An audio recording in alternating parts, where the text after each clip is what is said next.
لیکن اس کتابچے کو جو اللہ تعالیٰ نے قبولیت عام عطا کی ہے، میں اس کی چند شواہد آپ کے سامنے رکھنا چاہتا ہوں، اور وہ اس لیے کہ جن لوگوں نے بھی اس کے ضمن میں کچھ خدمت سر انجام دی ہے، ہمارے اس پروگرام کی ریکارڈنگ ہو رہی ہے تو ان کے نام بھی محفوظ ہو جائیں، اور ان کے لیے جب بھی کوئی شخص اس پروگرام سے مستفید ہو تو ان کے لیے دعائے خیر کرے۔ اس کتابچے کا انگریزی ترجمہ کیا پروفیسر محمد ابراہیم مرحوم نے۔ یہ ہیلی کالج آف کامرس کے اندر ہیڈ آف دی ڈپارٹمنٹ تھے انگلش کے، اور بغیر مجھے بتائے، بغیر میری اطلاع کے پورا ترجمہ کیا، پھر اس کی خود ٹائپ سیٹنگ کروائی،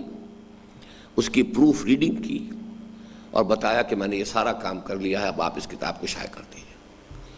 تو واقعہ یہ ہے کہ میرے دل پر بڑا گہرا اثر ہوا، ورنہ تو یہ ہے کہ ترجمے کرانے کے لیے بڑی محنتیں کرنی پڑتی ہیں، قیمتیں دینی پڑتی ہیں، محنتانے ادا کرنے پڑتے ہیں۔ بالکل والنٹیرلی انہوں نے یہ کام کیا، اور بڑی خاموشی کے ساتھ پریس میں جا کر گھنٹوں بیٹھے رہنا اور اس کی ٹائپ سیٹنگ اور اس کی کریکشن کروانا، یہ سارا کام انہوں نے کیا ہے۔ بہت نیک انسان تھے،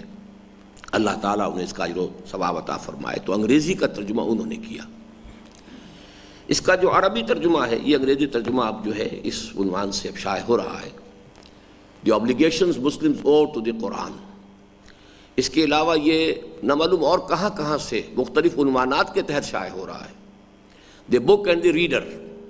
اس عنوان سے یہ طاہا پبلیکیشنز والوں نے لندن سے شائع کیا ہے۔ کیونکہ ہماری طرف سے تو کھلی اجازت ہے کہ ہماری کسی کتاب کے اوپر کوئی ہمارے حقوق نہیں ہے،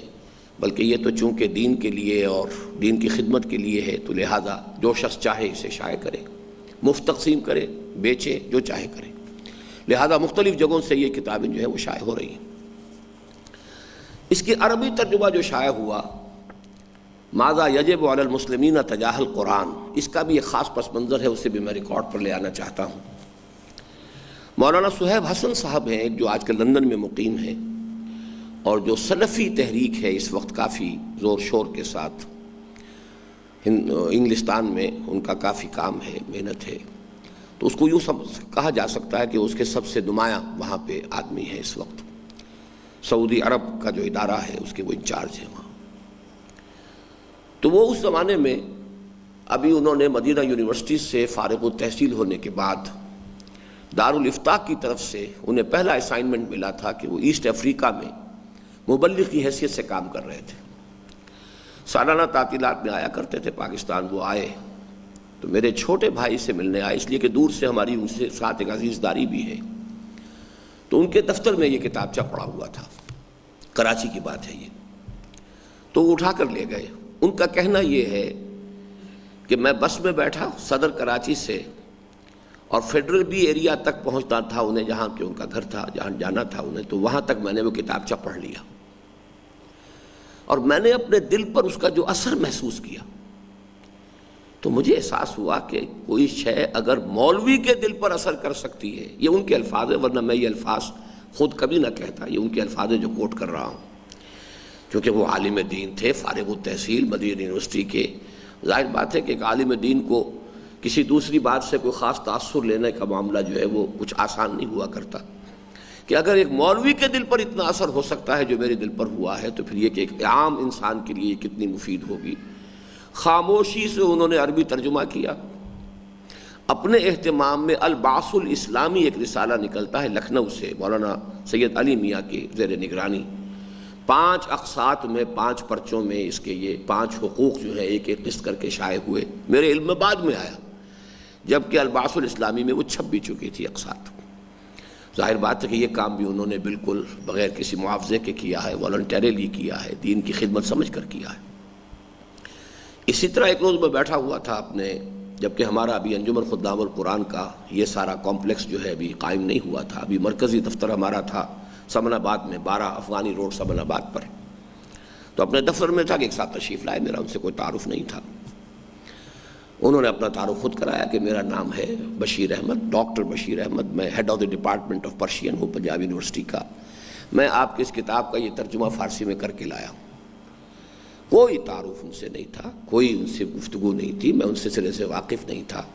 لیکن یہ حقوق قرآن بر مسلمانان، بلکہ یہ کہ بعض جگہ پر تو اس کا برگردن مسلمانہ یہ بھی تھا ترجمہ پہلے شاید، یہ انہوں نے کیا ہے بالکل اپنے طور پر والنٹریلی، اس میں کسی اعتبار سے، جیسا کہ میں نے عرض کیا کہ کوئی میرا تو ان سے تعارف بھی نہیں تھا۔ اسی طریقے سے ہمارے ایک سندھی بھائی نے یہ ترجمہ کیا، ارباب علی چنو نے، یہ سندھی میں شائع ہو چکا ہے۔ ایک دفعہ مجھے اچانک بیٹھا ہوا تھا کہ ملیشیا سے ملائی زبان کے اندر چھپا ہوا اس کا ترجمہ آ گیا، ہندوستان جنوبی ہند کی کسی زبان میں چھپا ہوا آ گیا۔ ظاہر بات ہے کہ زبان یار من ترکی و من ترکی نمی دانم، نہ میں وہ ملیشیا والی زبان پڑھ سکتا ہوں، نہ میں وہ جنوبی ہند کی وہ زبان پڑھ سکتا ہوں، لیکن یہ صرف میں نے آپ کے سامنے اس کی جو ایک مقبولیت ہے خصوصی جو اللہ تعالیٰ کی طرف سے اسے عطا ہوئی ہے، اس کی ایک علامت کے طور پر یہ چیزیں آپ کے سامنے رکھی ہیں۔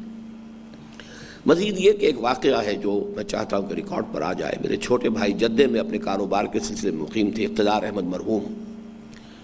تو ان کا جو وہاں پر سعودی جو ان کے پارٹنر تھے، ان کی شادی مصر میں ہوئی تھی، تو ان کے ان لاز میں سے آئے ہوئے تھے کوئی جنرل فتحی رزق، جو کبھی صدر ناصر صاحب کے بڑے دستے راست رہے تھے، اس کے بعد شاید کوئی اختلافات وغیرہ ہوئے، کیا معاملہ تھا مجھے زیادہ معلوم نہیں ہے۔ تو یہ عربی ترجمہ برادرم اقتدار احمد مرحوم نے انہیں دیا کہ آپ دیکھیے، وہ انہوں نے پڑھا، اور اس کے بعد چند دن کے بعد دوبارہ ملاقات ہوئی تو ایک بڑی عجیب بات انہوں نے کہی کہ میں صرف یہ کہہ سکتا ہوں کہ جس شخص نے یہ کتاب لکھی ہے وہ کبھی گمراہ نہیں ہو سکتا، اور یہ میں سمجھتا ہوں کہ آج تک جو بھی مجھے ٹریبیوٹس ملے ہیں شاید ان میں سب سے بڑا ٹریبیوٹ یہی ہے۔ اور اس میں مجھے حیرت یہ ہوئی کہ خود اس شخص کا مزاج جو ہے وہ مزاج نبوی سے کتنا قریب ہے، اس کا مجھے اندازہ ہوا، اس لیے کہ جو حدیث طویل ہے، کبھی موقع آئے گا تو ہم پڑھیں گے اس کو، حضرت علی رضی اللہ تعالیٰ عنہ سے جو مروی ہے قرآن مجید کی عظمت کے بیان میں، اس حدیث کے آخری الفاظ یہی ہیں، من دعا الیہ فقد ہدی الی صراط مستقیم، جو شخص بھی اس قرآن کا داعی بن کر کھڑا ہو جائے گا، کسی اور کو ہدایت ہو نہ ہو، اس کی ہدایت جو ہے وہ انشورڈ ہو گئی، فقد ہدی الی صراط مستقیم۔ اور یہ قد ہدی جو ہے مجہول فعل ماضی میں جب قد لگ جاتا ہے تو یہ پریزنٹ پرفیکٹ ٹینس کا مفہوم دیتا، ہو چکا، قد ہدی، اس کی ہدایت ہو چکی صراط مستقیم کی طرف، من دعا الیہ فقد ہدی الی صراط مستقیم۔ تو جو بات انہوں نے کہی تھی اس میں گویا کہ حضور صلی اللہ علیہ وسلم کے انہی الفاظ مبارکہ کی ایک جھلک یا اس کا ایک عکس موجود تھا۔ بہرحال یہ اس کتابچے کا ایک ہلکا سا تعارف، باقی اس کی تقریضات میں سے جو آخر میں کچھ درج ہیں وہ آپ خود بھی پڑھ لیں گے۔ اب آئیے ہم اس کا سلسلہ وار مطالعہ شروع کرتے ہیں۔